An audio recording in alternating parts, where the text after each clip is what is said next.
Yo, what's up mga kalpi? Maadjong adlaw ka na itong tanan. So di ami karon padong mi karon sa port. Pero pag abot na mo sa port kay wala mi hatagi kay naa magud mi karga nga motor. So padong man mi og ormok. So diri mi hindiretso sa pinaka main office nila. Og sa naa na mi ticket ay diretso na lang pod mi sa Robinson kay mag-relax mi kay ang amo manggong biyahe is 11 PM pa. So layo pa kayo, alas 2 pa ron. So ang among gibuhat is nag-relax sa diri sa Robinson, nagpa-massage kami. So after ng among pagpa-massage mga kaalpi ay hingsayo mi og ngadto sa One War Port. Kay arong sayo mi maka-relax og adto na lamang pud mi mo pahuway, maghigda-higda. So di ana mi diri sa barko.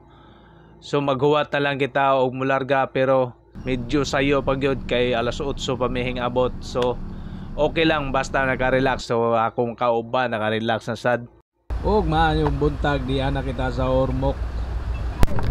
So ngayon guys is di ana mi sa Ormoc. Pwede rin lang magkubo. Ana mi sa Ormoc karon. Gabi ilang mo sa katribula. So larga na mi. So sa atong pagawas dire sa ilang pinaka-port mga kalpino ay makita nato ang ilang plaza dire sa Ormoc. So mao ni ilang plaza dire nga malabyan na to. Kung naa sa mga building dire mga malls nga dili man kayo sa dagko. So mao ni ato makita for the first time nga nakasulod ko og Ormoc. So mao nang gabidyo-bidyo ko kay arong makita nako kung unsa ang lugar sa Ormoc. So mao ni ato makita. So mga kalpe mo biyahe na sa og 102 kilometers 2 hours Ormoc to Tacloban. Yon mga kalpe sa 2 ka oras kape natong pagbiyahe nga abot kita og Tacloban. So di ana ta sa Robinson Tacloban og karon mangita mi sa among ma-check-inan. So check-in mi diri sa Rodolfo Hotel. So mao ni ang among kwarto og gidaiban ko kanidayon kay tungod sa kakapoy sa among pagbiyahe 2 hours kape no. So mao ni ang area nga makita nato dito sa gawas sa bintana. Og after kinaugmaan mga kalpe og indiretso na kami sa padong ngadto mig San Juanico Bridge kay mutan-aw lagi kay kining panagsarata makalabay diri. So kanus apang panahon na ko nakalabay diri. So ingon ko nga sa akong kauban nga mosuroy ta ngadto. So mga kalpe iguragod mi hinganhain tuyok rami picture gamay. So og babalik na kita ngadto sa mismong Tacloban City. So mauna na mga kalpi ato makita sa San Juanico Bridge dire sa Tacloban.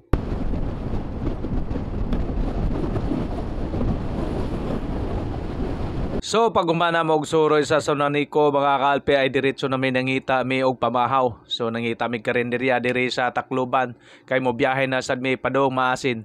So nga mo pag-travel karon mga kalpi ay mo travel mi og 180 kilometers. So more than 4 hours ang atong expected nga biyahe. Og diretso na pud mi dire nagpagasog full tank para dili na mi maghunong-hunong. Og sa among pag-travel karon ay moagi mi dire sa Sugod Bridge sa may agas-agas mi magagi para makita na mo kay first time ni na mo makita diri ang agas-agas.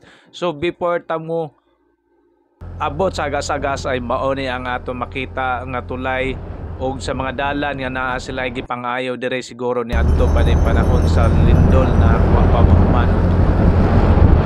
Doon na sa agas-agas. Pao na ni.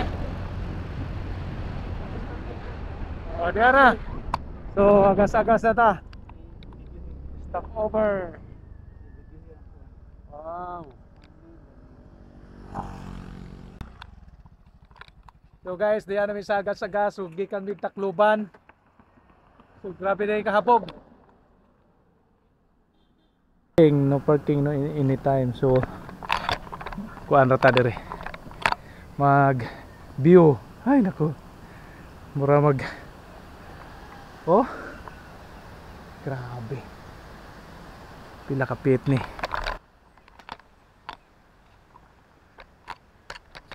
Na mga basura dire nga giko ano. Nasad sila ikuanan para sa mga basura. So gikulbaan ko kay grabe nga buga. Stuck on you. I've got this feeling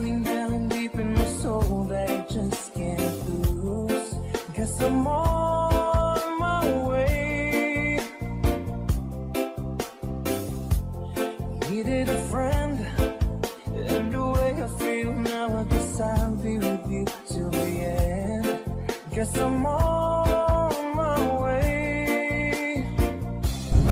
sa among pagpadayon sa among pagbiyahe mga kalpe natin mga nakita nga mga guba nga mga kalsada.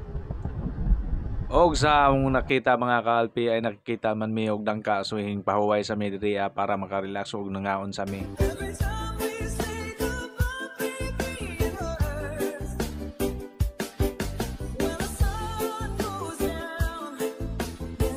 So mga kalpe, sa among pag-travel og 4 hours kapit so hingapit mi diri sa Lumboy sa akong barkada, akong kumpare.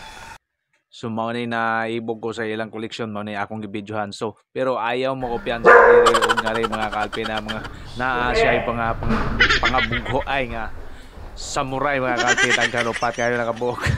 So ayaw mo kopyan sa og sulod diri mga kalpe. Mayor. So mao ni akong barkada. Labing So datuan na. may nakatunay na akong barkada sa Lumboy. O gingabot namin sa among balay diri sa Bactolono. So mao ni akong nanay, akong tatay. So ako silang giistorya, gipangumusta. So tigulang na sila pero pasalamat gyapon ta sa Ginoo kay ngabot sila nga inana nga inad. Pero thank you Lord nga nakaabot mi diri sa Bactolono nga safety. Ug dili gyud malikayan basta na ay mo bakasyon. So mao ni ako mga igsuon ug akong pagumangkon. Nag-jam mi diri. So what's up? Diyan namin si karon mao ni inani basta makauli og Bactolono. Kanang ginagwapuhan mo diri si Sup. Oh, supe no? Kung mga igsoon. Asa sa ti Lorenza na eh. Og daghan kayo salamat sa inyong pagtanaw sa among mga video, sa among pag-travel mga kalpino. Daghan kayo salamat. Og dinhiral ta kutob kay mabiyahe na sad mi ugma adto mi og Bohol. Buntag sa iyo ang among biyahe ugma. So maraming salamat mga kalpi. God bless.